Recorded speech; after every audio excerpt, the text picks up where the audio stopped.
الحمد لله نحمده ونستعينه ونستغفره ونعوذ بالله من شرور أنفسنا ومن سيئات أعمالنا من يهده الله فلا مضل له ومن يضلله فلا هادي له وأشهد أن لا إله إلا الله وحده لا شريك له وأشهد أن محمدا عبده ورسوله أما بعد فإن خير الحديث كتاب الله وخير الهدي هدي محمد صلى الله عليه وسلم وشر الأمور محدثاتها وكل محدثة بدعة وكل بدعة ضلالة وكل ضلالة في النار.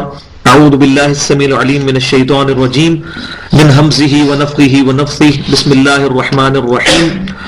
رب اشرح لي صدري ويسر لي أمري واحلل عقدة من لساني يفقهوا قولي. بسم الله الرحمن الرحيم. إن الله وملائكته يصلون على النبي يا أيها الذين آمنوا صلوا عليه وسلموا تسليما. اللهم صل على محمد وعلى آل محمد كما صليت على إبراهيم وعلى آل إبراهيم إنك حميد مجيد. اللهم بارك على محمد وعلى آل محمد كما باركت على إبراهيم وعلى آل إبراهيم إنك حميد مجيد. آج انشاءاللہ تعالی سورۃ البقرہ کا 17 نمبر رکوع پارہ نمبر 2 سے شروع کریں گے، اور یہاں پر میں تھوڑی سی تمہیدی گفتگو اس حوالے سے کر لوں کہ بنی اسرائیل جو کہ اللہ تعالیٰ کی لاڈلی امت تھی 2000 سال تک کے لیے، انہوں نے جب اپنے انبیاء کرام علیہ السلام کی تعلیمات کو فالو نہیں کیا اور تورات اور انجیل کو پس پش ڈالا، تو اللہ تبارک و تعالیٰ نے اس کی پاداشت میں ان کو دنیا میں ذلت کا عذاب چکھایا اور آخرت میں ان کو دردناک عذاب کی خوشخبری بھی سنا دی قرآن پاک کے اندر. اور پھر اللہ تعالیٰ نے سورۃ البقرہ میں تقریباً مسلسل 9 رکوع ان کی جو غلطیاں تھیں ان کو پوائنٹ آؤٹ کر کے ان پر فرد جرم عائد کر کے پھر کنکلوڈنگ طور پر ارشاد فرمایا کہ اب ہم بنی اسرائیل کو اس منصب سے معزول کرنے لگے ہیں جس منصب پر وہ 2000 سال سے فائز تھے، اور 3 کتابیں ان میں نازل ہوئی، تورات، زبور اور انجیل. اس کے باوجود اللہ تبارک و تعالیٰ نے انبیاء کرام علیہ السلام کو قتل کرنے کی وجہ سے اور ان کی تعلیمات کو چھوڑنے کے سبب اب ان کو اس منصب سے معزول کر دیا ہے، اور اب نئی امت کھڑی ہو رہی ہے جو امت محمدیہ صلی اللہ علیہ وسلم ہے. اور اس امت کی تاج پوشی کی حیثیت سے جو سب سے بڑا سمبل ہے وہ یہ ہے کہ اس جو قبلہ ہے وہ یروشلم سے اب بیت اللہ قیامت تک کے لیے اللہ تعالیٰ نے بنا دیا. تو تقریباً 4 رکوع جو ہیں وہ تحویل قبلہ کے اوپر سورۃ البقرہ کے نازل ہوئے، اور اس کا سبب یہ تھا کہ عموماً جو لوگ پریکٹسنگ لوگ ہوتے ہیں، دین پر چلنے والے لوگ، ان میں وقت کے ساتھ ساتھ یہ نیگیٹو نیچر کریٹ ہو جاتی ہے کہ وہ دین میں جو ظاہری چیزیں ہیں ان کو بہت زیادہ امپورٹنس دیتے ہیں. حالانکہ ظاہر کی بھی امپورٹنس ہے، اس میں کوئی شک نہیں، لیکن اصل چیز جو ہے اس کا باطنی رخ ہے. تو اب ظاہری علامت جو بہت بڑی تھی بنی اسرائیل کے لیے، اور مسلمان بھی کچھ عرصہ تک یروشلم کی طرف 17 ماہ تک نماز پڑھتے رہے، اور اس چیز کا ثبوت جو ہے صحیح بخاری کے اندر موجود ہے. تو اب مسلمانوں کے لیے بھی بہت بڑا امتحان تھا، اور یہودیوں کے لیے بھی. یہودی پہلے تو یہ سمجھتے تھے کہ یہ تو موسیٰ علیہ السلام کے دین ہی کی ترویج کی جا رہی ہے، اور آپ صلی اللہ علیہ وسلم کو علادہ سے دین نہیں لے کر آئے. اور بات بھی یہی ہے، صرف شریعت کا فرق ہے، باقی دین تو وہی ہے. تو اب ان پر بھی امتحان آیا کہ وہ نبی صلی اللہ علیہ وسلم کی مخالفت پر بالکل سامنے آ گئے، اور جو اہل حق تھے انہوں نے دعوت قبول کر لی. تو اللہ تبارک و تعالیٰ نے دین میں جو ظاہر کی اہمیت ہے اس کو سیکنڈ پرائورٹی پہ رکھا ہے. اصل چیز جو ہے وہ فرسٹ پرائورٹی، ٹاپ پرائورٹی جو ہے اس کے باطنی جو حقائق ہے. تو اللہ تبارک و تعالیٰ اس میں یہ بات کلیئر کٹ ارشاد فرمائے گا کہ مشرق اور مغرب اللہ ہی کا ہے، تم جس طرف بھی رخ کرو اللہ کا چہرہ پاؤ گے اس کے شان کے لائق. اصل مقصد یہ نہیں ہے کہ آپ کا چہرہ مشرق میں یا مغرب میں ہے، اصل یہ چیز ہے کہ آپ اپنا تن من دھن سب کچھ اپنے رب کے لیے قربان کریں، اور اللہ اور اس کے رسول صلی اللہ علیہ وسلم کی تعلیمات کو اوبے کریں. تو اس کانٹیکسٹ میں یہ گفتگو اب شروع ہو رہی ہے. بسم اللہ الرحمن الرحیم. سیقول السفہاء من الناس اب عنقریب لوگوں میں سے بے وقوف لوگ کہیں گے. کون سے بے وقوف لوگ؟ جو یہودی تھے ان کا ذکر ہو رہا ہے کہ وہ اب مسلمانوں پر اعتراض کریں گے کہ ابھی تک تو تم کہہ رہے تھو کہ موسیٰ کا دین، عیسیٰ کا دین اور باقی انبیاء کرام علیہ السلام کا دین اور امام کائنات سید الاولین والآخرین شفیع المذنبین رحمت للعالمین سیدنا و مولانا محمد رسول اللہ صلی اللہ علیہ وسلم کا مبارک دین ایک ہے، اور قبلہ بھی تم نے 17 مہینے تک یہی بنائے رکھا ہے، یروشلم کو، بیت المقدس کو، اور اب تمہارا قبلہ کیوں چینج ہو گیا؟ تو اللہ تعالیٰ فرما رہا ہے کہ ان قریب بے وقوف لوگ کہیں گے ما ولاہم عن قبلتہم التی کانوا علیہا، مسلمانوں کو ان کے اس قبلے سے کس نے پھیر دیا جس پر وہ پہلے سے تھے، یعنی یروشلم. صحیح بخاری میں موجود ہے کتاب التفسیر چیپٹر میں کہ 17 مہینے تک مدینہ شریف میں نبی صلی اللہ علیہ وسلم نے یروشلم کی طرف منہ کر کر نماز پڑھی ہے اور پڑھائی ہے.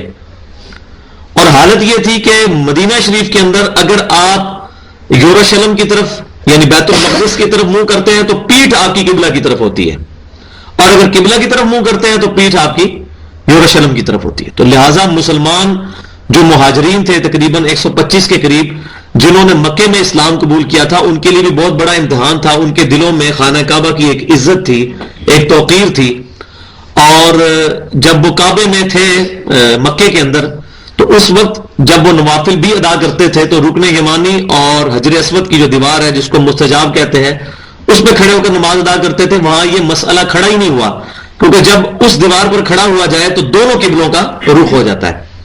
حجر اسود اور رکن یمانی جس کے دوران جو ہے طواف کرتے ہوئے ربنا آتنا فی الدنیا حسنہ وفی الآخرۃ حسنۃ وقنا عذاب النار کی دعا پڑھی جاتی ہے، وہ دیوار جو کہ حتیم کے بالکل اپوزٹ ہے 180 ڈگری، اس دیوار کی طرف اگر خانہ کعبے کی طرف منہ کر کے کھڑے ہوں تو آپ کا رخ بیت اللہ کی طرف تو ہوتا ہی ہوتا ہے، یروشلم کی طرف بھی ہو جاتا ہے. لہذا وہاں یہ امتحان نہیں آیا تھا ابھی. اور صحیح روایات سے یہی پتا چلتا ہے کہ اس وقت بھی قبلہ جو ہے وہ یروشلم ہی تھا، کیونکہ نبی صلی اللہ علیہ وسلم کے بارے میں کیٹاگوریکل مینشن ہے بخاری اور مسلم میں کہ جہاں پر نبی صلی اللہ علیہ وسلم کے پاس واضح طور پر کوئی وحی نہیں آتی تھی تو آپ صلی اللہ علیہ وسلم اہل کتاب کے جو معاملات تھے ان کے احکامات کو فالو کرتے تھے. تو امت کی اکثریت اسی طرف گئی ہے کہ جب بیت اللہ شریف میں تھے نبی صلی اللہ علیہ وسلم اس وقت بھی قبلہ یروشلم تھا، لیکن اس وقت یہ اختلاف اس لیے نہیں پیدا ہوا کہ مسلمان جو ہیں وہ تعداد میں ویسے ہی تھوڑے تھے اور وہ مستجاب دیوار پر کھڑے ہوتے تھے. اس دیوار کے سامنے جب خانہ کعبے کے کھڑے ہوں تو پھر دونوں قبلوں کی طرف رخ ہو جاتا ہے. اب مسلمان جب ہجرت کر کے مدینہ شریف میں آئے اور نماز کی فرضیت بھی ہوگی واقعہ معراج کے بعد، اب مسلمانوں پر امتحان آیا کہ وہ خانہ کعبہ جس کی عزت ان کے دلوں میں موجود تھی، اب اللہ تعالیٰ نے ان کو امتحان میں ڈالا کہ اب اس کی طرف پیٹ کر کے نماز پڑھے. تو الحمدللہ جو کامل الایمان مومن تھے صحابہ کرام علیہم رضوان وہ ہمیشہ کی طرح اس ٹیسٹ میں بھی پورے اترے. تو عنقریب لوگوں میں سے بے وقوف لوگ کہیں گے کہ مسلمانوں کو ان کے قبلے سے کس نے پھیر دیا جس پر وہ پہلے سے تھے، یعنی یروشلم. یہودیوں کو تو تکلیف ہوئی نا، ان کو نظر آ گیا اب نئی امت کھڑی ہو رہی ہے، اب تو ہمارا قبلہ بھی جو ہے وہ ختم کر دیا جائے گا اور مسلمانوں کی یہ تاج پوشی ہو رہی ہے جو نیا قبلہ قیامت تک کے لیے ان کو بیت اللہ شریف کی صورت میں عطا فرمایا جا رہا ہے. تو پہلے تو اللہ تبارک و تعالیٰ نے بالکل سیدھا کلیئر کٹ جواب دیا ہے، قل للہ المشرق والمغرب. اے محبوب صلی اللہ علیہ وسلم پہلی بات تو بالکل ان کو یہ کلیئر کٹ ارشاد فرمائے کہ مشرق اور مغرب یہ اللہ ہی کا ہے. اللہ حکم دے مشرق کی طرف منہ کر کے نماز پڑھنی ہے تو مشرق کی طرف پڑھنی ہے، اللہ تعالیٰ حکم دے مغرب کی طرف پڑھنی ہے تو مغرب کی طرف پڑھنی ہے.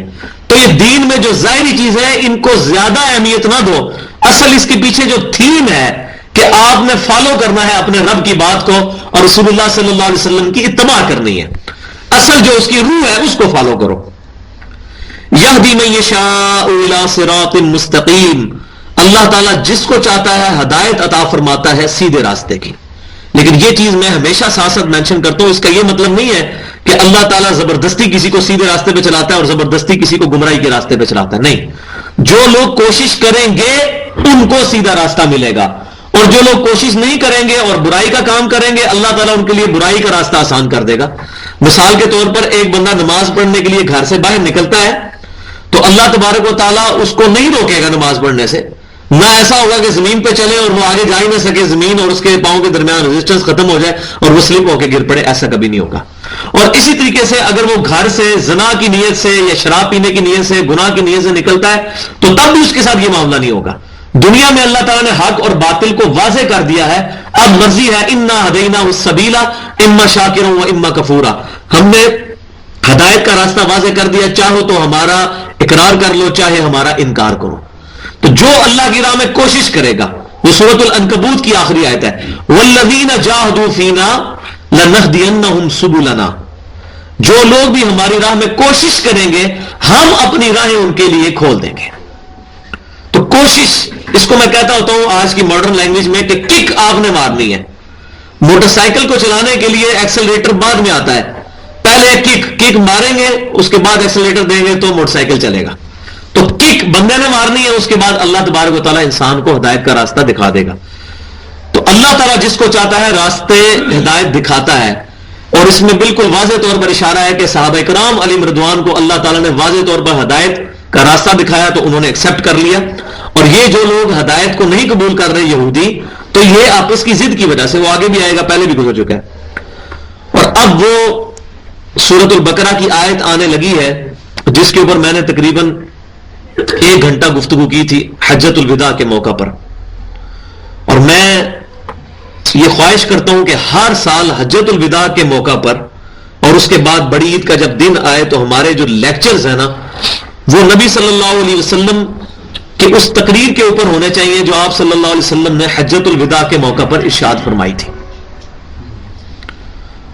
اس میں سب سے بڑی بات کیا تھی کہ کیا میں نے تم تک رب کا پیغام پہنچا دیا؟ تو تمام صحابہ کرام علیہ رضوان نے کہا کہ یا رسول اللہ صلی اللہ علیہ وسلم آپ نے پہنچا دیا, بلکہ پہنچانے کا حق ادا فرما دیا.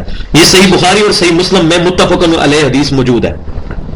پھر آپ صلی اللہ علیہ وسلم نے اپنی مبارک انگلی جو ہے آسمان کی طرف بلند کی اور 3 دفعہ آپ نے ارشاد فرمایا اے اللہ گواہ رہنا, اے اللہ گواہ رہنا, اے اللہ گواہ رہنا.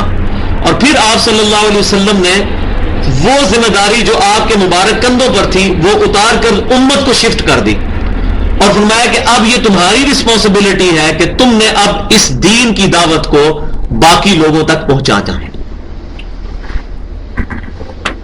آپ صلی اللہ علیہ وسلم نے اپنی اس مبارک زندگی میں اس فرض کو بڑے ہی اچھے طریقے سے ادا کیا اور آپ صلی اللہ علیہ وسلم مکمل دین امت کو دے کر رخصت ہو گئے. لیکن ساتھ ہی ساتھ ہمارے کندھوں پر یہ ذمہ داری ڈال کے گئے کہ ہم نے یہ دعوت دوسروں تک پہنچانی ہے, اور یہ اس کا ذکر یہاں پر آنے لگا ہے. وَكَذَلِكَ جَعَلْنَاكُمْ أُمَّةً وَسَطًا, اور ہم نے بالکل اسی طرح تمہیں ایک معتدل, ایک درمیانی راہ والی امت بنا دیا ہے. لِتَكُونُوا شُهَدَاءَ عَلَى النَّاسِ, تاکہ تم لوگوں پر گواہ بن جاؤ. وَيَكُونَ الرَّسُولُ عَلَيْكُمْ شَهِيدًا, اور رسول صلی اللہ علیہ وسلم تم پر گواہ بنے. تو آپ صلی اللہ علیہ وسلم تو ہم پر گواہ بن چکے ہیں. کیسے کہ جب نبی صلی اللہ علیہ وسلم نے ہم سے پوچھا تھا, ہم سے مراد کیا کہ اس امت سے, صحابہ کرام علیہ رضوان سے حجۃ الوداع کے موقع پر میدان عرفات میں, کیا میں نے تم تک پیغام پہنچا دیا؟ تو سب نے کہا تھا ہاں پہنچا دیا. تو نبی صلی اللہ علیہ وسلم اس پر گواہ ہو گئے, اللہ تعالیٰ کو بھی گواہ بنا لیا کہ میں نے اپنی امت تک دین کا پیغام پہنچا دیا. اب یہ کام ہم نے بھی کرنا ہے. اس معتدل امت نے, ہم نے پوری انسانیت کے اوپر گواہ بننا ہے کہ پوری انسانیت تک پیغام پہنچانا ہے قرآن اور سنت کا. بس اس کانٹیکسٹ میں ایک حدیث میں مرور ہے صحیح بخاری کتاب التفسیر چیپٹر میں, اسی آیت کی تفسیر میں, کہ نبی صلی اللہ علیہ وسلم ارشاد فرماتے ہیں کہ قیامت والے دن سیدنا نوح علیہ السلام اور باقی انبیاء کرام بھی جب اللہ تبارک و تعالیٰ کی بارگاہ میں پیش ہوں گے, تو سورۃ الاعراف کے پہلے رکوع میں آتا ہے کہ قیامت والے دن ہم جن امتوں کی طرف پیغمبروں کو بھیجا گیا ان سے بھی پوچھیں گے کہ تمہارے پیغمبروں نے تمہارے تک پیغام پہنچایا, اور پیغمبروں سے بھی پوچھیں گے کیا تم نے ہمارا پیغام پہنچایا تھا کہ نہیں. نہیں, سورۃ الاعراف کے شروع میں, سورہ نحل میں بھی شاید ہو, سورۃ الاعراف میں تو بالکل کلیئر کٹ آیا تھا یہ شروع میں. تو قیامت والے دن اللہ تبارک و تعالیٰ جب یہ کوشچن کرے گا تو نوح علیہ السلام کی جو امت ہے وہ یہ کہے گی کہ ہمارے پیغمبر نے ہمارے تک دین نہیں پہنچایا. تو پھر یہ امت گواہ بنے گی کہ نوح علیہ السلام سچے ہیں اور ان کی امت جھوٹ بول رہی ہے. آپ علیہ السلام نے 950 سال تبلیغ کر کے اللہ کا پیغام ان تک پہنچایا تھا. اور یہ امت گواہی کس بنیاد پر دے گی؟ اللہ کی کتاب کی بنیاد پر، کیونکہ قرآن کے اندر اس کا ذکر آیا ہے.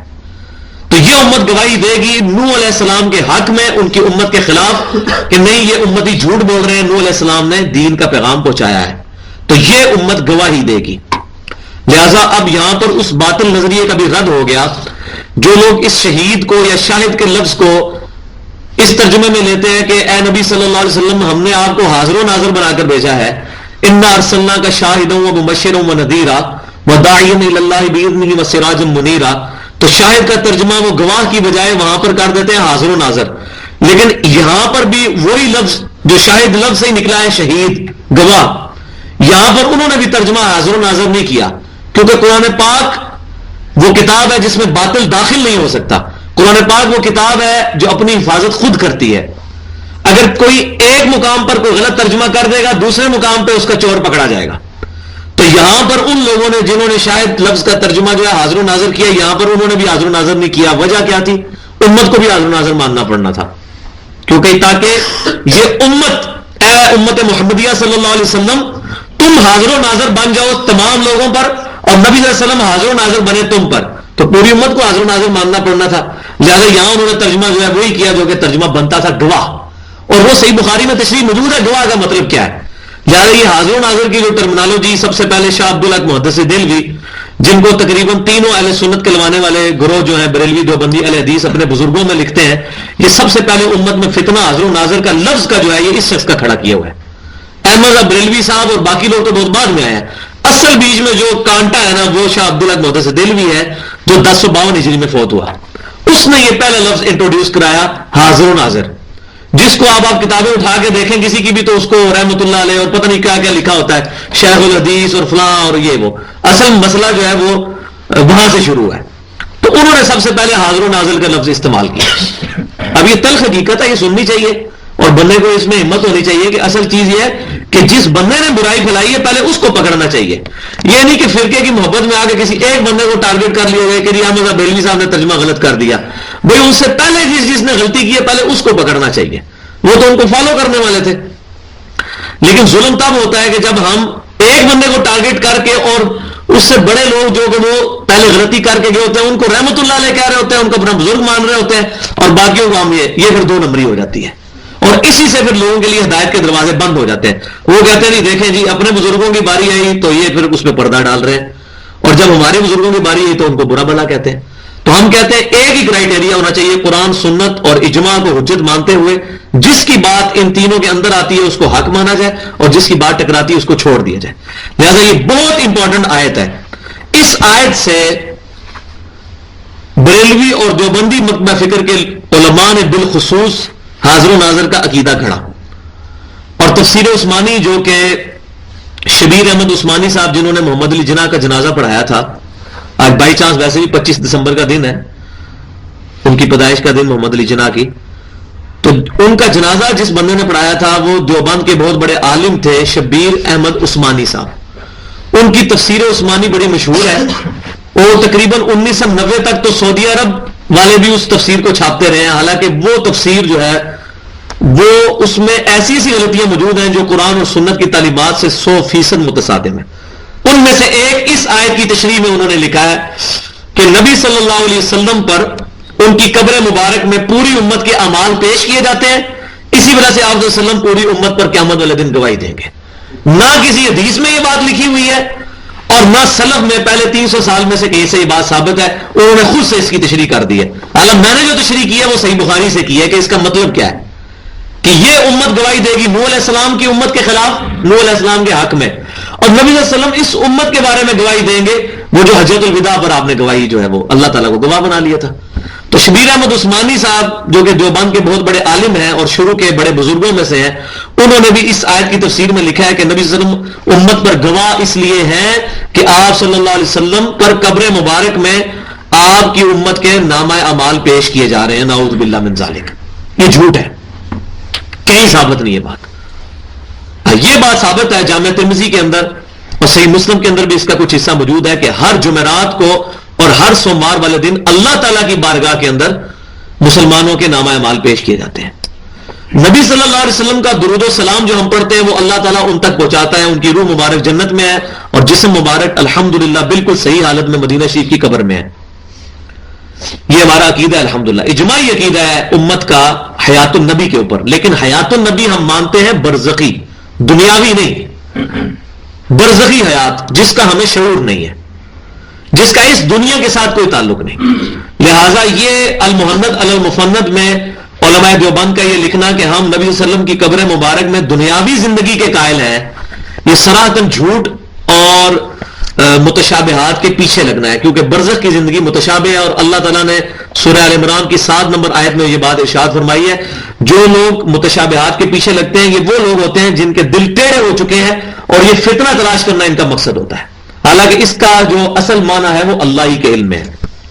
یہ میں نے اس کے ساتھ انصاف سمجھا کہ میں اتنی لمبی گفتگو کروں، کیونکہ عموماً جب تفاسیر لکھی جاتی ہیں یا قرآن پاک کا ترجمہ پڑھایا جاتا ہے تو ٹو دی پوائنٹ بات کر کے آگے چلے جاتے ہیں اور آج کے جو مسئلے ہیں ان کو لوگ ایڈریس نہیں کرتے اور جو باطل نظریات امت میں موجود ہیں ان کا علمی طور پر جواب نہیں دیا جاتا. اسی وجہ سے وہ نظریات پھر امت کے اندر پھیلتے ہیں. لہذا میں نے اس پہ بڑی ڈیٹیل سے گفتگو کی ہے. تو یہ امت اب کھڑی ہوئی ہے اور یہ امت گواہ بن کر، اللہ کی گواہ بن کر، جیسے کہ عیسیٰ علیہ السلام کی طرف سے حواری کھڑے ہوئے تھے دعوت دینے کے لیے، تو یہ امت اب پوری کی پوری امت دعوت ہے، یہ دعوت پھیلانے والی امت. وما جعلنا القبلة التي كنت عليها الا لنعلم من يتبع الرسول، اور ہم نے نہیں مقرر کیا تھا اس سے پہلے والا قبلہ یعنی یروشلم مگر صرف اس لیے کہ تاکہ ہم یہ بات جانچ لیں کہ کون رسول کی اتباع کرتا ہے. تو یہ دیکھ لیں آپ کہ ظاہر کے اوپر نہیں بات ہو رہی ہے باطنی طور پر کہ کون یہ اس چکر میں نہیں پڑتا جو اس چکر میں پڑ گیا کہ یہ کیا خانہ کعبہ کو ہم پیٹ کریں گے اور یروشلم کی طرف منہ کریں گے تو وہ کیا، وہ ظاہر میں آ گیا نا.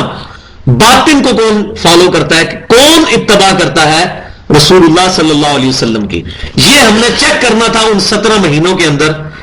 اور الحمدللہ صحابہ کرام علیہم رضوان جو کہ مکے سے ہجرت کر کے مدینے آئے تھے ان کے لیے بہت بڑا یہ امتحان تھا کہ وہ مکے کی طرف بیت اللہ کی طرف پیٹ کر کے اور اپنا رخ جو ہے یروشلم کی طرف رخ کر کے نماز پڑھے. لیکن الحمدللہ وہ اس امتحان میں کامیاب ہوئے. ممن ينقلب على عقبيه، اور کون ہے کہ جو اپنے قدموں کے بل الٹا پھر جاتا ہے. کون ہے جو پروفٹ کو فالو کرتا ہے اور کون ہے جو الٹا پھر جاتا ہے. الحمدللہ کوئی نہیں پھرا صحابہ کرام علیہم رضوان میں سے.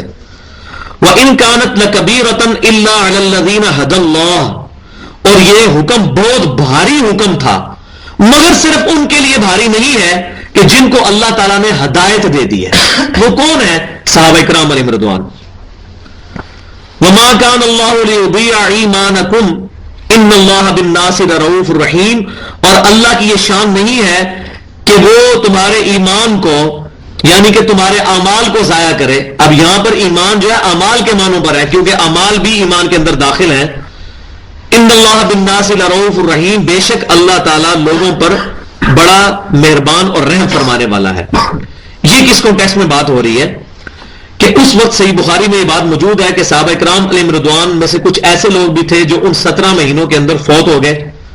اور جب تحویل قبلہ ہوئی تو صحابہ کرام کا تو دنیا میں مقصد ہی یہی تھا کہ ہم نے اللہ کو راضی کرنا ہے.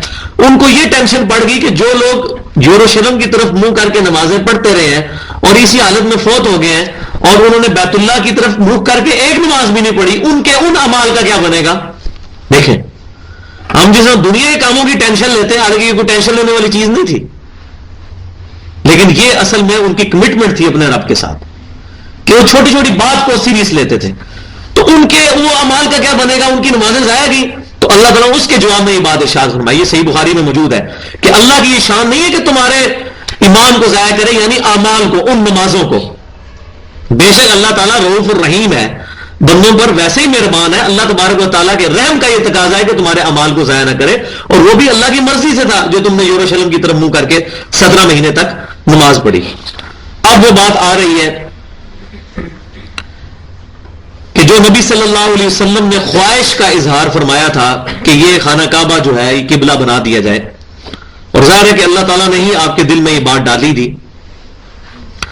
17 مہینے تک مسلمان مدینہ شریف میں یروشلم کی طرف منہ کر کے جب نماز پڑھتے رہے تو اس کی حکمت یہ تھی کہ جو یہودی تھے انہوں نے فوراً مسلمانوں کو ریزسٹ نہیں کیا، کیونکہ وہ یہ سمجھ رہے تھے کہ یہ بھی ہمارے قبلے کی طرف منہ کر کے نماز پڑھ رہے ہیں، لہذا ہم میں اور ان میں کوئی خاص فرق نہیں ہے۔ لہذا ان کے اندر جو اچھے لوگ موجود تھے جنہوں نے تورات پڑھی ہوئی تھی، جس کے اندر یہ نشانیاں موجود تھی، وہ آگے یہ بات آ رہی ہے، تورات میں یہاں تک بھی لکھا ہوا تھا کہ اصل ابراہیمی جو قبلہ ہے وہ بیت اللہ ہی ہے، تو وہ مسلمانوں کی طرف لوٹ آئیں گے۔ اور الحمدللہ ان میں سے کئی لوگ تھے جو مسلمان ہوئے، لیکن اکثریت نے اسلام پھر بھی قبول نہیں کیا۔ قد نرا تقلب وجهك في السماء، ہم دیکھ رہے ہیں محبوب صلی اللہ علیہ وسلم آپ کا بار بار چہرے کا اٹھانا آسمان کی طرف۔ فَلَنُوَلِّيَنَّكَ قِبْلَةً تَرْضَاهَا، تو ہم ضرور پھیر دیں گے آپ کو اس قبلے کی طرف جس پر آپ راضی ہیں۔ یہ بہت بڑی اللہ تبارک و تعالیٰ کی طرف سے شفقت ہے امام کائنات صلی اللہ علیہ وسلم کی مبارک ذات پر کہ اللہ تبارک و تعالیٰ وَلَسَوْفَ يُعْطِيكَ رَبُّكَ فَتَرْضَىٰ، اے محبوب ہم تمہیں اتنا دیں گے کہ تم اپنے رب سے راضی ہو جاؤ گے۔ اب یہ وہی لفظ ہے کہ اے محبوب صلی اللہ علیہ وسلم ہم آپ کا بار بار رخ انور آسمان کی طرف اٹھنا دیکھ رہے ہیں، ہم عنقریب آپ کا قبلہ پھیر دیں گے اس کی طرف جو آپ کی مرضی ہے۔ فَوَلِّ وَجْهَكَ شَطْرَ الْمَسْجِدِ الْحَرَامِ، اور ساتھ ہی پھر حکم بھی نازل ہو گیا، لو اب پھیر لو اپنا چہرہ مسجد حرام کی طرف یعنی بیت اللہ شریف کی طرف۔ وَحَيْثُ مَا كُنْتُمْ فَوَلُّوا وُجُوهَكُمْ شَطْرًا، اور مسلمانوں تم جہاں کہیں بھی ہو اپنا چہرہ جو ہے وہ قبلہ رخ کر لیا کرو نماز کی حالت میں۔ تقریباً 4 دفعہ یہ حکم اب یہ مسلسل ریپیٹ ہوگا۔ ایک دفعہ آ گیا نا کہ اپنا رخ خانہ کعبہ کی طرف کرو، اور صحیح بخاری اور صحیح مسلم کی متفق علیہ حدیث ہے، نبی صلی اللہ علیہ وسلم نے ایک صحابی کو جب نماز سکھائی تو اس میں پہلی بات یہ تھی کہ جب تو نماز کے لیے کھڑا ہو تو اپنا رخ قبلے کی طرف کر، پھر اللہ اکبر کہہ کر نماز شروع کر۔ تو 4 دفعہ یہ حکم اسی ایک رکوع کے اندر، ان 2 رکوعوں کے اندر ریپیٹ ہوگا کہ اپنا چہرہ قبلے کی طرف کرو، تاکہ وہ جو یہودی علماء کا اثر تھا ان کمزور دل والے مسلمانوں پر کہ جو ہے وہ متزلزل ہو سکتے تھے ان کے دل اسلام سے یا اس حکم کی وجہ سے ان کے دل مضبوط ہو جائے، تو مسلمانوں کو 4 دفعہ ان 2 رکوعوں کے اندر اللہ تبارک تعالیٰ نے فرمایا کہ اپنا چہرہ جو ہے خانہ کعبہ کی طرف کرو۔ وَحَيْثُ مَا كُنْتُمْ فَوَلُّوا وُجُوهَكُمْ شَطْرًا، تم جہاں کہیں بھی ہو اپنا رخ جو ہے وہ خانہ کعبہ کی طرف پھیر لیا کرو مسلمانوں۔ وَإِنَّ الَّذِينَ أُوتُوا الْكِتَابَ لَيَعْلَمُونَ أَنَّهُ الْحَقُّ مِنْ رَبِّهِمْ، اور بے شک جن لوگوں کو کتاب دی گئی ہے یعنی یہود و نصارہ، وہ یہ بات جانتے ہیں کہ بے شک یہ حق ہے تمہارے رب کی طرف سے، یعنی ان کو یہ بات پتا ہے، تورات میں یہ چیز لکھی ہوئی ہے کہ جب پیغمبر آخر الزمان آئیں گے تو وہ بیت اللہ شریف کو اپنا قبلہ بنا لیں گے، پھر قیامت تک کے لیے وہ قبلہ رہے گا، اور اصل ابراہیمی قبلہ بھی وہی ہے، اور وہ یہ بات جانتے ہیں، ان کی کتابوں میں یہ بات لکھی ہوئی ہے۔ وَمَا اللَّهُ بِغَافِلٍ عَمَّا يَعْمَلُونَ، اور اللہ تبارک و تعالی غافل نہیں ہے ان اعمال سے جو کہ یہ کرتے ہیں۔ وَلَئِنْ أَتَيْتَ الَّذِينَ أُوتُوا الْكِتَابَ بِكُلِّ آيَةٍ، اور اگر اے محبوب صلی اللہ علیہ وسلم آپ اہل کتاب کے لیے ہر طرح کی دلیل بھی پیش کر دیں، مَا تَبِعُوا قِبْلَتَكَ، وہ آپ کے قبلے کی پیروی نہیں کریں گے، کیونکہ انہوں نے تو یہ چیز ٹھانی ہوئی ہے کہ ہم نے اسلام قبول نہیں کرنا، جس کی میں نے مثال دی تھی کہ جو بندہ سویا ہوا ہو اس کو تو آپ جگا سکتے ہیں، اور جو آنکھیں بند کر کے لیٹا ہو اور اس کی نیت ہی نہیں اٹھنے کی، اندر سے تو وہ جاگا ہوا ہے، تو اب وہ آپ اس کو نہیں اٹھا سکتے کہ وہ اٹھنا ہی نہیں چاہتا۔ تو اب نبی صلی اللہ علیہ وسلم کو کہا جا رہا ہے کہ آپ سارے دلائل بھی ان کے سامنے رکھ دیں، یہ قبلے کی پیروی نہیں کریں گے آپ والے قبلے کی۔ اور مسلمانوں کی کیا حالت تھی، صحیح بخاری میں موجود ہے انہی آیات کی تفسیر کے اندر کہ فجر کے وقت سیدنا عبداللہ بن عمر رضی اللہ تعالیٰ عنہ کہتے ہیں کہ فجر کے وقت مسلمان جو ہے مسجد قباء کے اندر نماز ادا کر رہے تھے، اور ایک ندا کرنے والے نے آ کر ندا کی کہ لوگوں، نبی صلی اللہ علیہ وسلم پر یہ آیت نازل ہوئی ہے رات کے وقت میں کہ اپنا چہرہ جو ہے وہ قبلہ رخ کر لو، بیت اللہ کی طرف اپنا قبلہ جو ہے وہ کر لو، اپنا رخ بیت اللہ کو بنا لو۔ تو مسلمان جو ہے وہ مسجد قباء میں فجر کی نماز پڑھنے کے دوران ہی انہوں نے اپنا رخ جو ہے وہ پھیر لیا. اور ایک مسجد قبلتین بھی موجود ہے مدینہ شریف کے اندر جس میں دونوں طرف محرابیں بنی ہوئی ہیں. نبی صلی اللہ علیہ وسلم نے اس مسجد میں پہلے یروشلم کی طرف بھی منہ کر کے نمازیں پڑھائی اور جب قبلہ چینج ہوا تو پھر دوسری طرف بھی. لہٰذا دونوں محراب کے نشان انہوں نے بنائے ہوئے ہیں, اس طرف بھی اس طرف, بالکل اپوزٹ. تو یہ جو ہے یہ تو آپ کے قبلے کی پیروی کرنے والے نہیں ہیں.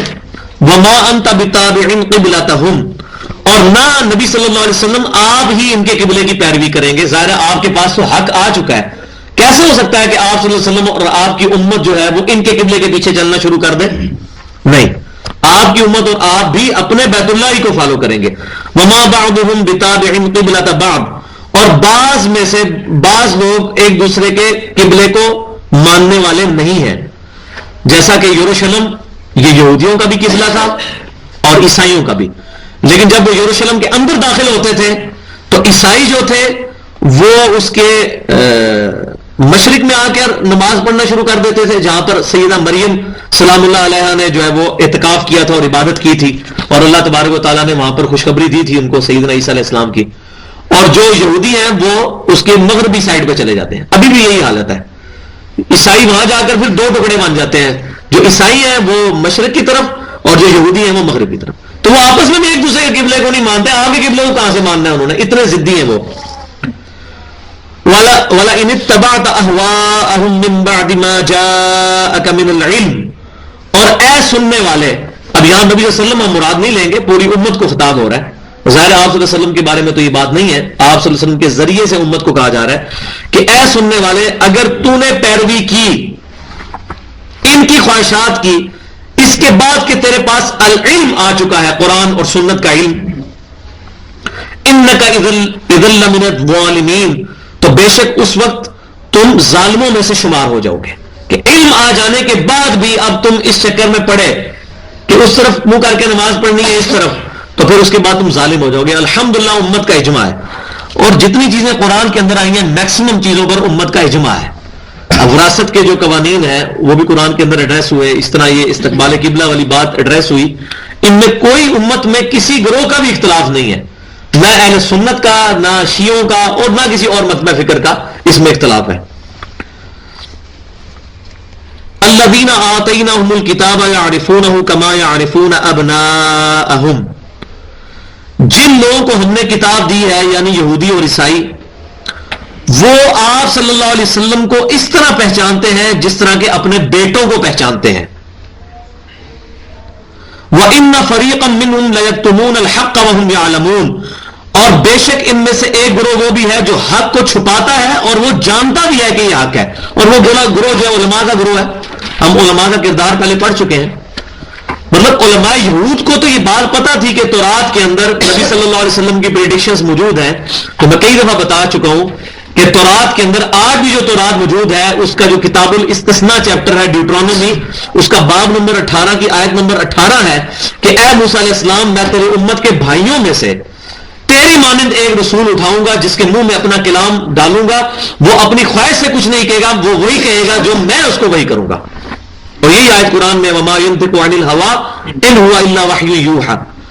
اور جو نیو ٹیسٹمنٹ ہے انجیل, اس کا بھی جو گاسپل آف جان ہے اس کا جو باب نمبر 14 ہے اس میں ڈیٹیل کے ساتھ نبی صلی اللہ علیہ وسلم کی پریڈکشنز موجود ہیں. عیسیٰ علیہ السلام کہتے ہیں کہ اے میرے امتیوں, میرا دنیا سے جانا تمہارے لیے رحمت ہے, جب میں جاؤں گا تو وہ مبارک ہستی دنیا میں آئے گی اور وہ پھر ہمیشہ تمہارے ساتھ رہے گی, یعنی ان کا دین قیامت تک کے لیے ہوگا.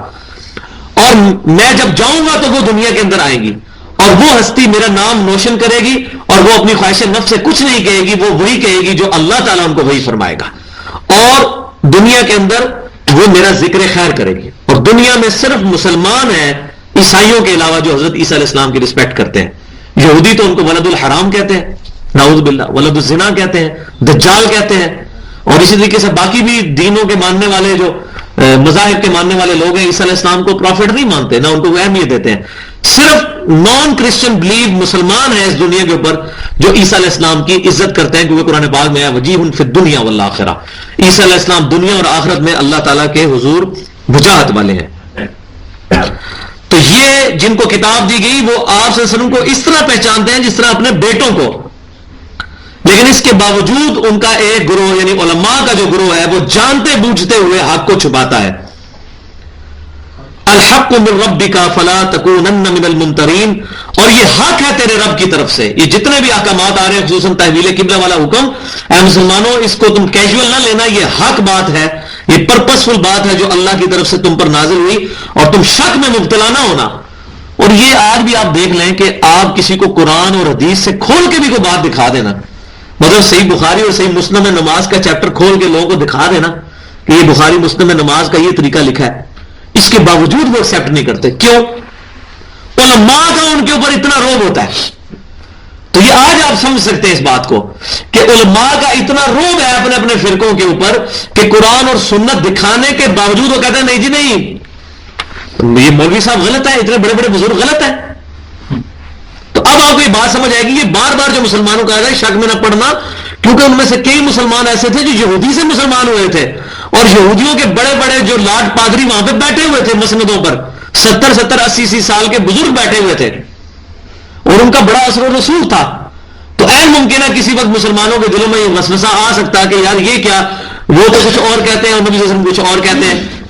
یہ تو آج ہمارے سامنے نبی صلی اللہ علیہ وسلم کی اتنی رسپیکٹ ہے کہ ہم، اور کیا رسپیکٹ ہے، بہت کم لوگ ہیں جن کو اللہ تعالیٰ یہ توفیق دیتا ہے کہ نبی صلی اللہ علیہ وسلم کی صحیح حدیث ان تک پہنچے اور وہ اپنے بزرگوں کے معاملات کو چھوڑ کے قرآن و سنت کو سمجھ لیں. آپ دیکھ سکتے ہیں کتنے لوگ ہیں. تو یہ لہٰذا یہ آج کے دور میں ہم اس کو بڑے اچھے طریقے سے سمجھ سکتے ہیں، یہ کتنا مشکل کام ہے. بار بار مسلمانوں کو اس کے اوپر زور دیا جا رہا ہے، الحق من ربک فلا تکونن من الممترین، یہ حق بات ہے تمہارے رب کی طرف سے اور تم شک والوں میں شامل نہ ہونا. وَلِكُلٍّ وِجْهَةٌ هُوَ مُوَلِّيهَا فَاسْتَبِقُوا الْخَيْرَاتِ، ہر قوم کے لیے ایک سمت مقرر کر دی گئی ہے، تو پس تم نیکیوں میں ایک دوسرے سے سبقت لے جاؤ. یہ سمتوں کے چکر میں نہ پڑو، اصل جو روح ہے دین کی وہ یہ ہے کہ نیکیاں کرو. اب اس چکر میں پڑنے کی بجائے اب یہ کلیئر ہو گیا یہ قبلہ یہ ہے، اب تم نیک اعمال اختیار کرو. ہر امت کے لیے اللہ تعالیٰ نے ایک جو ہے وہ سمت مقرر کر دی، اور یہ کس وجہ سے کی ہے؟ تاکہ مسلمانوں میں یونٹی آئے. اب دیکھیں مسلمان دنیا میں جہاں کہیں بھی ہوں گے ان میں اس معاملے میں کوئی اختلاف نہیں ہوگا کہ نماز کس طرح منہ کر کے پڑھنی ہے. ورنہ ابھی اسی کمرے کے اندر ہم تقریباً 50-60 لوگ بیٹھے ہوئے ہیں، اب یہ ہم نے دیکھے صفحے بھی ٹیڑھی بنائی ہوئی ہے صرف قبلے کی وجہ سے. ورنہ ہم میں اختلاف ہو جاتا، کوئی کہتا کہ اس دیوار کی طرف رخ کر کے نماز پڑھو جاتا یہ لمبی صف بن جائے گی، کوئی کہتا جی اس طرف کرو زیادہ صفحے بنے گی، کوئی اس طرف کوئی اس طرف. لیکن الحمدللہ ہمارے درمیان یہ اختلاف ہوتے ہی نہیں، ہم کہتے ہیں قبلہ کس طرف ہے جی ادھر ہی، سارے کھڑے ہو گئے. تو یہ مسلمانوں میں یونٹی پیدا کی گئی ہے. قبلے کی طرف جو ہم رخ کر کے نماز پڑھتے ہیں یہ مسلمانوں کی یونٹی کے لیے ہے، قبلے کو سجدہ نہیں کرتے ہم. ورنہ صحابہ کرام علیہ رضوان سے صحیح سند سے یہ چیز ثابت ہے، خصوصاً سیدنا بلال سے، کہ انہوں نے خانہ کعبے کی چھت پہ کھڑے ہو کر بھی اذان دی ہے. تو کوئی اپنے خدا کے اوپر تو نہیں چڑھتا. کسی آپ ہندو کو کہہ کے اپنے بت کے چہرے کے اوپر پاؤں رکھ دو وہ تو کہے گا جی میں کافر ہو جاؤں گا. تو اگر نعوذ باللہ یہ مسلمانوں کا مسجود ہوتا تو مسلمان اس کے اوپر تو نہ چڑھتے. یہ ہمارا صرف رخ ہے، اور وہ بھی اس وقت جب نبی صلی اللہ علیہ وسلم کی خواہش پہ اس کو بنایا گیا. اس سے پہلے تو ہم نے اس کی طرف پیٹ بھی کی ہوئی ہے مسلمانوں نے 17 مہینے تک جب یروشلم کی طرف منہ کیا تھا. تو اصل چیز یہ ہے کہ فاستبقوا الخیرات، نیکیوں میں آگے بڑھو. یہ ظاہری معاملات کو بس سیٹل کر لیے نا. یہ آج بھی ہماری مینٹلٹی یہی بن چکی ہوئی ہے کہ ہم فقہی معاملات میں اختلافات میں اتنا الجھ جاتے ہیں کہ ان چکروں میں پڑھ کے ہم نیک اعمال سے دور ہو جاتے ہیں. میں رفع دین کرنا چاہیے نہیں کرنا چاہیے اس چکر میں پڑے رہتے ہیں. اور اس کے بعد جو اصل چیز ہے کہ ٹھیک ہے جو سنت کے مطابق طریقہ ہے، اس کے بعد ہم نے پریکٹس کیا کرنا ہے کہ ہم نے نماز جو ہے تکبیر اولیٰ کے ساتھ مسجد کی پہلی صف میں جماعت کے ساتھ ادا کرنی ہے. اب نیکیوں میں آگے بڑھے نا. اسی طریقے سے فرض نماز کے علاوہ 12 رکعتیں جو ہے وہ دن رات کے اندر پڑھنی ہے. جو بخاری اور مسلم کی حدیث ہے کہ جس نے یہ 12 رکعتیں پڑھی اللہ تعالیٰ جنت میں اس کے لیے محل بنائے گا. 2 فجر سے پہلے، 4 زور سے پہلے، 2 زور کے بعد، 2 مغرب کے بعد، 2 عشاء کے بعد، سنت موقدہ. یہ بخاری میں جو حدیث ہے نا کہ سیدنا عبداللہ بن عمر کہتے ہیں کہ میں نے نبی صلی اللہ علیہ وسلم کے ساتھ زور سے پہلے 2 رکعتیں بھی پڑھی ہیں. یہ عدم ذکر ہے. اصل میں نبی صلی اللہ علیہ وسلم کئی مرتبہ اپنے حجرے میں بھی رکعت ادا کر کے آتے تھے. تو عبداللہ بن عمر نے آپ کو مسجد میں 2 رکعتیں ادا کرتے ہوئے دیکھا ہے، اور آپ صلی اللہ علیہ وسلم حجرے میں 2 رکعتیں پڑھ کر آئے ہوں گے. کیوں کہ آپ صلی اللہ علیہ وسلم کی جو بیویاں ہیں وہ یہ کہتی ہیں ازواج مطہرات کہ نبی صلی اللہ علیہ وسلم نے 12 رکعتیں کبھی نہیں چھوڑی ہیں، اور ان میں زور سے پہلے 4 رکعتیں ہیں، 2 رکعتیں نہیں ہیں. تو عبداللہ بن عمر نے مسجد میں آپ کو 2 پڑھتے ہوئے دیکھا. جیسے کئی بار ایسا ہوتا ہے کہ ٹائم تھوڑا تو ہم بھی 2 رکعتیں پڑھ لیتے ہیں فرض سے پہلے، لیکن پھر وہ 2 رکعتیں جو رہ گئی ہوتی ہیں وہ پھر فرض کے بعد پوری کر لیتے ہیں۔ 12 رکعتیں دن میں پوری کرنی ہے، جنت میں محل کی بشارت ہے۔ تو اب نیکیوں میں آگے بڑھیں، اسی طریقے سے اشراق کا اہتمام کریں، تہجد کا اہتمام کریں، اور وطر میں بھی اہتمام کریں کہ کوشش کریں تو 11 وطر پڑھیں، 9 نہیں تو 7 نہیں تو 5 نہیں تو 3 نہیں تو کم از کم 1، لیکن 3 کے اوپر اکثر صحابہ کرام علیہم رضوان کا عمل ہے۔ اور یہی وجہ ہے کہ رمضان کے اندر سارے مسلمان 3 وطر کا اہتمام کرتے ہیں، کیونکہ اکثر صحابہ کرام علیہم رضوان کا عمل 3 وطر کے اوپر ہے۔ لیکن 1 بھی پڑھنا جائز ہے، اس سے بھی پڑھنا چاہیے، 5 پڑھنے چاہیے، 7 پڑھنے چاہیے۔ تو نیکیوں میں آگے بڑھیں بجائے دین کی ظاہری چیزوں میں الجھ کے اور انہی چکروں میں ہم پڑے رہیں اور نیکی سے ہمارا رخ دوسری طرف لگ جائے، اور یہ اکثر اوقات ہو جاتا ہے کہ ہم ظاہر کے اندر پڑ جاتے ہیں۔ اینما تکونوا یأتی بکم اللہ جمیعا، تم جہاں کہیں بھی ہوگے اللہ تعالیٰ تم سب کو جمع کر لے گا۔ ان اللہ علی کل شیء قدیر، بے شک اللہ تعالیٰ ہر چیز پر قدرت رکھنے والا ہے۔ اللہ تعالیٰ کے لیے کوئی مسئلہ نہیں ہے، تم دنیا میں جہاں بھی کہیں مرے ہو اپنے نیک امال کے ساتھ، یا تمہارے نیک امال ہیں، اللہ تعالیٰ قیامت والے دن ان کو اکٹھا کر لے گا۔ اب پھر وہ دوسری دفعہ حکم آ رہا ہے، وَمِنْ حَيْثُ خَرَجْتَ فَوَلِّ وَجْهَكَ شَطْرَ الْمَسْجِدِ الْحَرَامِ، اور جہاں کہیں بھی تم نکلو تو اپنا رخ موڑ لیا کرو مسجد حرام کی طرف۔ وَإِنَّهُ لَلْحَقُّ مِنْ رَبِّكَ، اور بے شک یہی حق ہے تمہارے رب کی طرف سے۔ دیکھیں کتنی بات ریپیٹ ہو رہی ہے، یا آپ گھر بیٹھ کے ترجمہ پڑھتے واللہ آپ کو یہ بات سمجھ ہی نہیں تھی آنی، یہ کیوں بار بار بات ریپیٹ ہو رہی ہے؟ اس کانٹیکسٹ میں کہ علماء یہود کا اتنا اثر تھا، اور عین ممکن ہے کہ مسلمانوں کے دلوں میں یہ وسوسے آ جاتے ہیں کہ یہ بھی تو آخر اتنے بڑے بڑے بزرگ ہیں، آخر اتنے یہ پڑھے لکھے لوگ ہیں، جس طرح آج لوگ کہتے ہیں ہم کسی کو قرآن حدیث دکھاتے ہیں وہ کہتے ہیں جی آپ کس مدرسے سے پڑھے ہوئے ہیں؟ تو بھئی اگر مدرسے سے پڑھنے سے ہدایت مل جاتی تو سارے مدرسوں والے اکٹھے ایک عقیدے پہ ہوتے نا، اگر اسی سے ہدایت مل جاتی۔ پھر وہ کہتا ہے جی آپ کو عربی آتی ہے، تو اگر عربی آنے کی دلیل ہوتی تو دنیا میں کتنے باطل نظریات والے لوگ ہیں جن کو عربی بہت زیادہ آتی ہے۔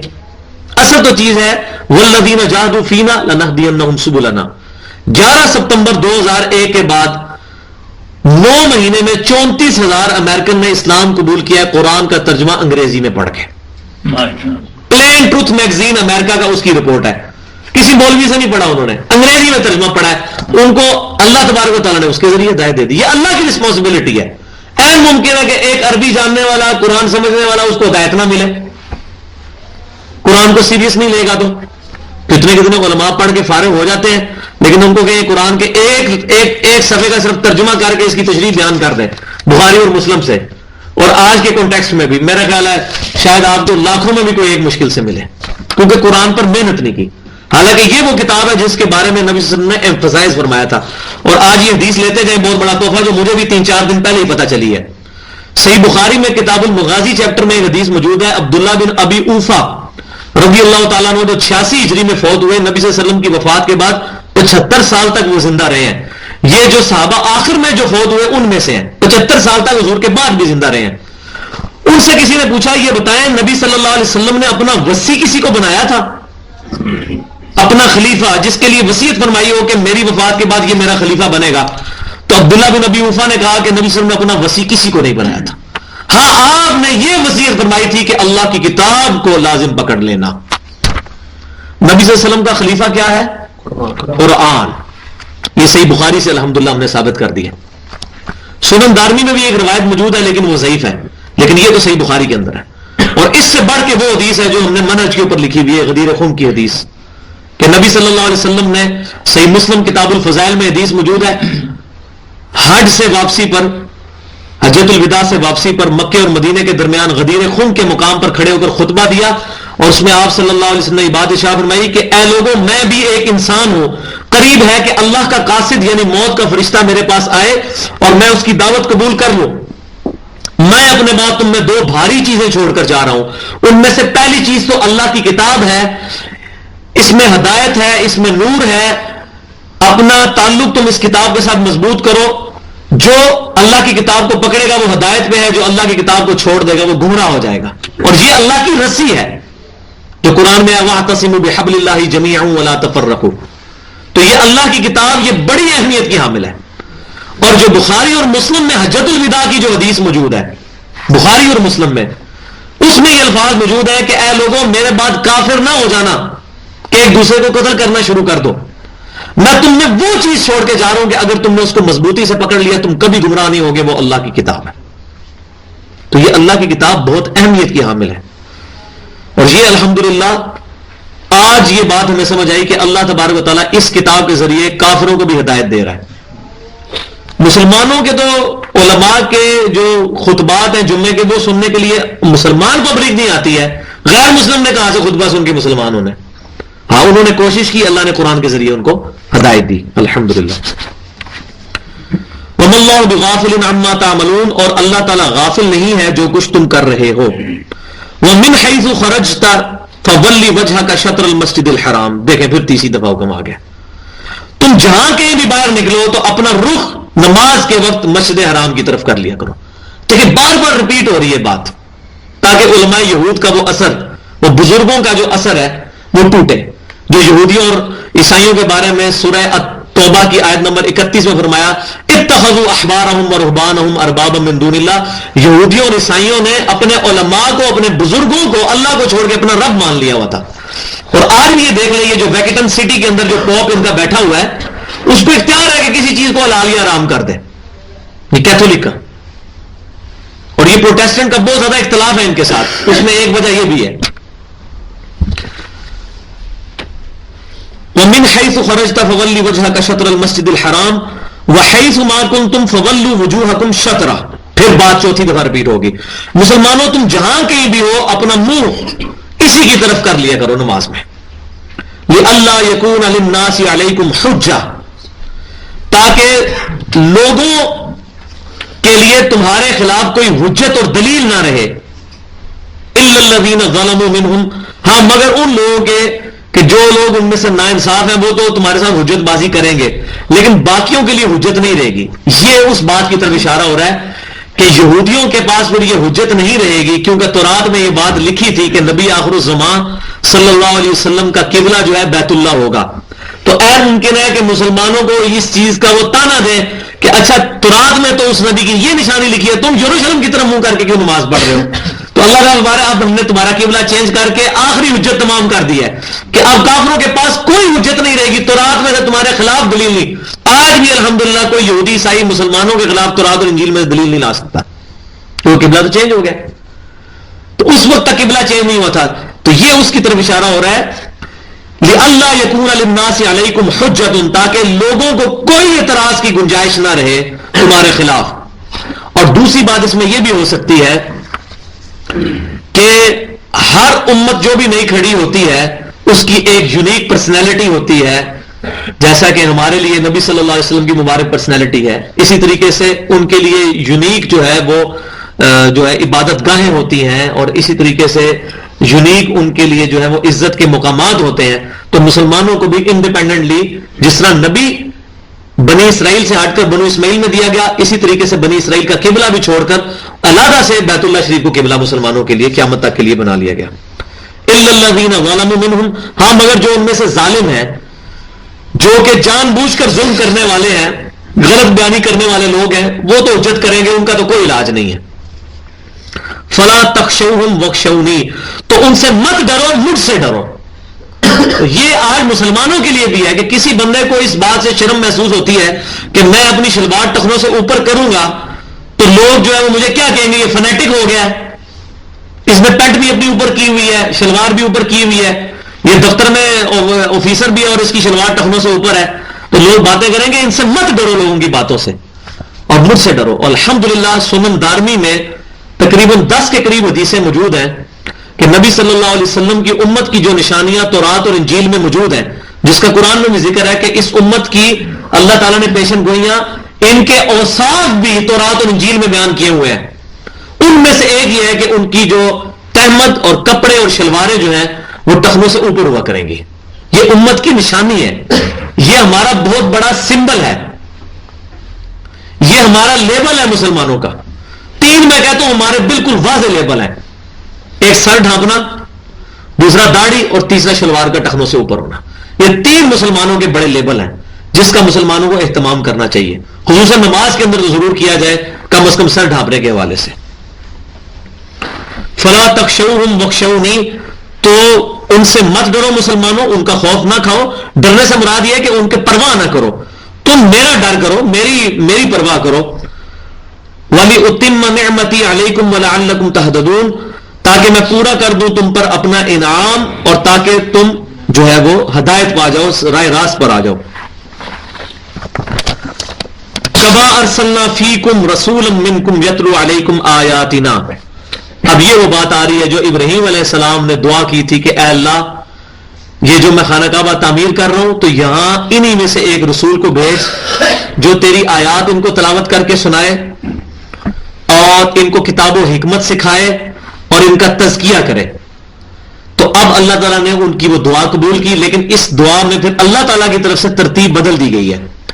ابراہیم علیہ السلام نے جو دعا کی تھی اس میں یہ تھا کہ آیتیں تلاوت کرے، ان کو کتاب و حکمت سکھائے اور پاک کرے، جبکہ اللہ تعالیٰ نے اس کا امپرووڈ ورژن جو ہے وہ ارشاد فرمایا کما ارسلنا فیکم رسولا منکم یتلو علیکم آیاتنا ویزکیکم. پہلے تزکیہ، اس کے بعد کتاب و حکمت.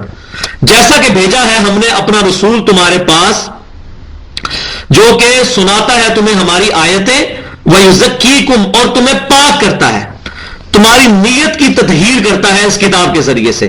وَيُعَلِّمُهُمُ الْكِتَابَ وَالْحِكْمَةَ، اور پھر تمہیں کتاب اور حکمت سکھاتا ہے. حکمت کے اندر پہلے نمبر پر تو قرآن اور اس کے بعد سنت بھی شامل ہے.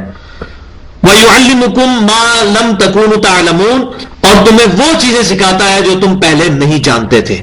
تو نبی صلی اللہ علیہ وسلم کی بعثت کا یہ جو مقصد بیان فرمایا گیا وہ یہ کہ قرآن پاک کی آیات کو تلاوت کر کے ان کا تزکیہ کرتے ہیں، پھر ان کو کتاب و حکمت. پہلا انیشیل تزکیہ جو ہے کتاب کے ذریعے ان کی نیت کو پاک کیا جائے، کیونکہ اگر نیت پاک نہیں ہوگی تو کتاب کا علم کوئی نفع نہیں دے گا. امام مسجد ہوگا، مدرسہ چلا رہا ہوگا اور مسجد کے چندے میں سے چوری کر کے کھا رہا ہوگا، کیوں؟ تزکیہ نہیں ہوا ہوگا. کتاب کا علم تو اس کے پاس بھی ہے، کیوں نہیں ہے؟ سنت کا علم بھی ہے، لیکن تزکیہ نہیں ہوا ہوگا تو کبھی اس طرح نہیں. داڑھی ہوگی، شلوار ٹخنوں سے اوپر ہوگی، لیکن سودی کاروبار کر رہا ہوگا. کیوں؟ تزکیہ اصل چیز ہے. فَاذْكُرُونِي أَذْكُرْكُمْ وَاشْكُرُوا لِي وَلَا تَكْفُرُونَ. اب یہ وہ آیت ہے جس پر اگر گفتگو کی جائے تو گھنٹوں چاہیے. بس مجھے یاد کرو، میں بھی تمہیں یاد کروں گا، اور میرا شکر ادا کرو اور میری ناشکری نہ کرو. یہ انسانیت کا میگنا کارٹا ہے. میگنا کارٹا ایک چارٹر تھا جو برطانیہ کے کنگ نے بنایا تھا، کہ جس میں عوام کو حقوق دیے گئے تھے، عوام کے حقوق حکمران کے اوپر. اس کو انہوں نے نام دیا تھا میگنا کارٹا. آپ گوگل پر لکھیں میگنا کارٹا تو اس کی ڈیٹیل کھل جائے گی. اسلام کا میگنا کارٹا یہ ہے کہ اللہ تبارک و تعالیٰ نے ہر مسلمان کو یہ حق دیا ہے کہ وہ جب اللہ کو یاد کرے گا اللہ اس کو یاد کرے گا، اللہ اس کو رسپانس کرے گا. یہ انسان کا ایک کامل الایمان مومن کا اللہ کے اوپر حق ہے. فَاذْكُرُونِي، اگر تم مجھے یاد کرو گے، اذکرکم، میں بھی تمہیں یاد کروں گا. اور اللہ کا یاد کرنا کیا ہوگا کہ لوگوں کے دلوں میں اس کی محبت ڈال دی جائے گی. جیسے صحیح بخاری میں حدیث موجود ہے کہ اللہ تعالیٰ جب کسی سے محبت کرتا ہے تو جبرائیل علیہ السلام کو کہتا ہے کہ میں اس سے محبت کرتا ہوں، تم بھی اس سے محبت کرو. پھر زمین و آسمان میں ندا کر دی جاتی ہے کہ سب لوگ اس سے محبت کریں. لیکن اس کا یہ مطلب نہیں کہ دنیا کے اندر کوئی فلمی ایکٹر یا اسی طریقے سے کوئی بد عقیدہ مولوی مشہور ہو گیا ہوا ہے تو وہ اللہ نے محبت ڈال دی ہے، یہ مطلب نہیں ہے. وہ پہلا جو کرائٹیریا قرآن و سنت ہی ہوگا. وضو پہلے ہوگا تو نماز ہوگی نا. اصل چیز وہ ہر جگہ جو ہے شرط موجود ہے اپنی جگہ. جیسا ایک بندہ جو ہے بہت زیادہ نیکی کے کام کرتا ہے، اس نے کوئی این جی او کھولی ہوئی ہے یا یتیموں کے سر پہ ہاتھ رکھتا ہے اور وہ بہت زیادہ مال اللہ کی راہ میں خرچ کرتا ہے، تو اب بندہ کہہ رہی اس کو کیسے ہوگا کہ ثواب نہیں ملے گا؟ ملے گا ثواب، لیکن پہلی شرط یہ ہے کہ وہ رزق حرام نہیں ہونا چاہیے. یہ تو انڈرسٹوڈ ہے، یہ کہنے کی بھی ضرورت نہیں ہے، کیونکہ حرام کی تو اللہ کے نزدیک کوئی بھوکت ہی نہیں ہے. اس کو اللہ کی راہ میں خرچ کیا جائے، حلال کا ہی فائدہ ہوگا. اور دوسری چیز یہ ہے کہ اس کا عقیدہ درست ہو، کیونکہ قرآن پاک میں 4-5 مقام پر یہ بات آئی اور اس میں بھی آگے چل کے آئے گی کہ جن لوگوں کے عقیدے صحیح نہیں ہے اللہ تعالیٰ کے نزدیک ان کے اعمال اس طرح ہے جیسے کہ گرد و غبار. اور سورۃ الفرقان میں آتا ہے 19ویں پارے کے پہلے صفحے پر کہ قیامت والے دن ہم ان کے اعمال کی طرف آگے بڑھیں گے اور اس کو بکھرا ہوا غبار کر دیں گے. جن کے بد عقیدہ ہیں جو لوگ، تو ان کے اعمال قبول نہیں ہوں گے. تو لہٰذا کسی کے دل میں کسی کے لیے محبت موجود ہے تو پہلی چیز یہ دیکھنی ہوگی کہ وہ جو محبت ڈالی گئی ہے اس جس بندے کی، وہ اس کے عقیدے اور نظریات بھی درست ہیں کہ نہیں. ورنہ تو آج جو ہے وہ تقریباً 1.5-2 ملین لوگ تو دنیا میں قادیانی بھی موجود ہیں جن کے دلوں میں غلام القادیانیوں کی محبت ہے. تو غلام القادیانی کو اللہ کا محبوب تو نہ ہو گیا. تو قرآن و سنت پہلا کرائٹیریا رہے گا، اس کے اندر اس کی لمٹس کے اندر دیکھا جائے گا کہ اس کو ہم جو ہے وہ کرائٹیریا بنا کر پھر کس کے دل میں اللہ تبارک و تعالیٰ کسی کے لیے محبت ڈال دے تو ہم کہیں گے ہاں واقعی یہ اللہ تعالیٰ نے اس کا چرچا کیا.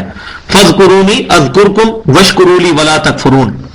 اور یہاں پر صحیح بخاری اور صحیح مسلم کے اندر ایک بہت زبردست حدیث ہے جو میں انصاف سمجھتا ہوں کہ یہاں پر بیان کروں، اور میرا خیال ہے اسی پر ہم درس کو ختم کرتے ہیں. اگلا رکوع انشاءاللہ اگلی دفعہ کریں گے. اور وہ حدیث ہے کہ نبی صلی اللہ علیہ وسلم فرماتے ہیں، حدیث قدسی ہے، صحیح بخاری اور مسلم کی متفق علیہ حدیث ہے کہ جب میرا بندہ مجھے دل میں یاد کرتا ہے میں اسے دل میں یاد کرتا ہوں، جب وہ مجھے کسی مجلس میں یاد کرتا ہے میں اس سے بہتر مجلس فرشتوں کی مجلس میں اس کو یاد کرتا ہوں، جب وہ میری طرف ایک بالش بڑھتا ہے میں اس کی طرف ایک ہاتھ بڑھتا ہوں، جب وہ میری طرف ایک ہاتھ بڑھتا ہے میں اس کی طرف 10 ہاتھ بڑھتا ہوں، جب وہ میری طرف چل کے آتا ہے میں اس کی طرف دوڑ کے آتا ہوں. تو یہ میگنا کارٹا ہے انسانیت کا کہ اللہ تبارک و تعالیٰ نے اپنے اور اپنے بندے کے درمیان کوئی دیوار کوئی ذریعہ نہیں رکھا سوائے ایک چیز کے کہ نبی صلی اللہ علیہ وسلم کے طریقے کے ذریعے اللہ تک پہنچنا ہے، آپ کی اتباع کے ذریعے، لیکن مانگنا اللہ ہی سے ہے. طریقہ آپ صلی اللہ علیہ وسلم تعلیم فرمائیں گے، جیسے بخاری اور مسلم کی متفق علیہ حدیث ہے،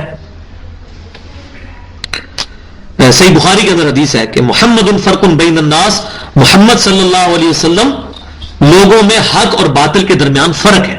آپ صلی اللہ علیہ وسلم کے ذریعے جو اللہ تک پہنچے گا وہ حق تک پہنچے گا. آپ صلی اللہ علیہ وسلم کو چھوڑ کر کسی اور ذریعے سے پہنچے گا تو اللہ تبارک و تعالیٰ اس سے اس کا دین قبول نہیں کرے گا. اسی طریقے سے جامعہ ترمذی میں ایک حدیث موجود ہے، عبداللہ بن عباس رضی اللہ تعالیٰ عنہ کہتے ہیں کہ نبی صلی اللہ علیہ وسلم نے مجھے اپنے پیچھے سواری پر سوار کیا اور فرمایا اے لڑکے اللہ کے حقوق کی حفاظت کر، اللہ بھی تیری حفاظت کرے گا. اللہ کو یاد رکھ تو اللہ کو اپنے سامنے پائے گا. یہ اس سے مجھے یاد ہے فَاذْكُرُونِي أَذْكُرْكُمْ. اللہ کو یاد رکھ تو اللہ کو اپنے سامنے پائے گا. اور اے میرے بیٹے جب بھی کوئی مصیبت اور پریشانی آئے تو صرف اللہ ہی کو مدد کے لیے پکارنا، جب بھی کوئی تکلیف آئے تو اللہ کی طرف رجوع کرنا. پوری امت مل کر بھی تجھے ذرے کے برابر نفع پہنچانا چاہے اور اللہ نہ چاہے تو نہیں پہنچا سکیں گی، اور پوری امت مل کر تجھے ذرے کے برابر نقصان پہنچانا چاہے اور اللہ نہ چاہے تو نہیں پہنچا سکیں گی. تقدیر کے صحیفے خشک ہو چکے ہیں اور قلم اٹھائے جا چکے ہیں، یعنی اللہ نے جو تیرے لیے مقدر کر دیا وہ تو تجھے ملنا ہے. کوئی شخص تیرے لیے نفع نقصان کا مالک نہیں ہو سکتا. تو اللہ کو یاد کریں گے، اس کے لیے طریقہ کیا ہے کہ سنت اذکار کا اہتمام کیا جائے. اور آج ہماری جو پریشانیاں اور بیماریاں یہ ذکر سے دوری کی وجہ سے ہیں. اور سورۃ الرعد میں اللہ تعالیٰ نے یہ بات ارشاد فرمائی الا بذکر اللہ تطمئن القلوب، دلوں کا چین آگاہ ہو جاؤ، خبردار اللہ کی یاد میں ہے. تو اللہ کی یاد سب سے بڑی تو ہے قرآن. انا نحن نزلنا الذکر وانا له لحافظون. اس الذکر یاد دہانی قرآن کو ہم نے نازل کیا، ہم اس کی حفاظت کرنے والے ہیں. دوسرے نمبر پر ذکر اقم الصلاۃ لذکری، میری یاد کے لیے نماز کو قائم رکھ. اور تیسرا ذکر ہوا جو بغیر پروٹوکول کے ہے الذین یذکرون اللہ قیاما وقعودا وعلی جنوبہم، چلتے پھرتے اٹھتے بیٹھتے اللہ کا ذکر کرتے ہیں.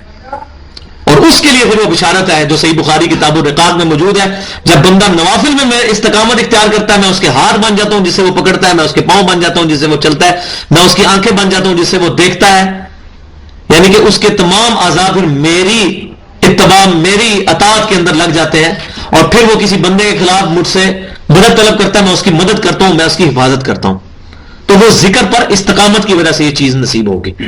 تو یہ ہم نے سنت اذکار جو ہیں وہ چھپوائے ہیں الحمدللہ. یہ 5 کم از کم سنت اذکار صبح و شام کے، جو آج جس کو ٹائٹل میں نے دیا ہے جادو ٹونا وبائی امراض اور قدرتی حادثات سے بچاؤ کے لیے صحیح سنت وظائف.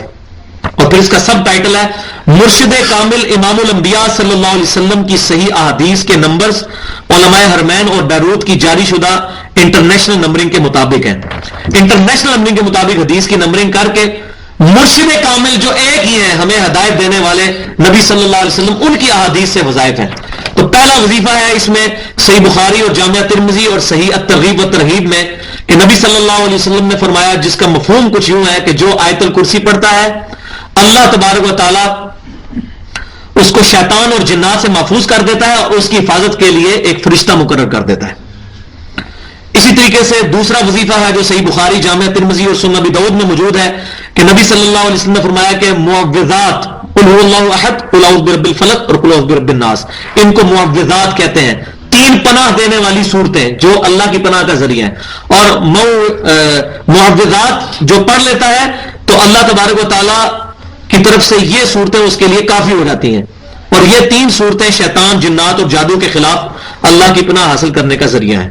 اسی طریقے سے تیسرا وظیفہ ہے لا الہ الا اللہ وحدہ لا شریک لہ لہ الملک ولہ الحمد وہو علی کل شیء قدیر، اور یہ صحیح مسلم میں اور سنن ابی داؤد میں موجود ہے کہ نبی صلی اللہ علیہ وسلم نے فرمایا جو یہ 10 دفعہ صبح پڑھ لے تو اللہ تعالیٰ اس کو 4 غلام آزاد کرنے کا ثواب دے گا، اور شام تک اس کے لیے قلعہ ہو جائیں گے یہ الفاظ اس کی حفاظت، اور شام کو پڑھ لے تو صبح تک۔ تو یہ سارے اذکار صبح شام کرنے ہیں، آیت الکرسی 1 دفعہ، آخری 3 صورتیں 3 دفعہ، اور یہ 10 دفعہ چوتھا کلمہ جس کو ہم کہتے ہیں اپنی لینگویج میں۔ چوتھا وظیفہ ہے بسم اللہ الذی لا یضر مع اسمہ شیء فی الارض ولا فی السماء وہو السمیع العلیم، اور یہ جامعہ ترمذی اور سنن ابی داؤد میں موجود ہے کہ جو شخص یہ دعا پڑھے گا صبح کے وقت تو شام تک اس کو ناگہانی کوئی مصیبت اور آفت نہیں پہنچے گی، شام کو پڑھ لے گا تو صبح تک نہیں پہنچے گی۔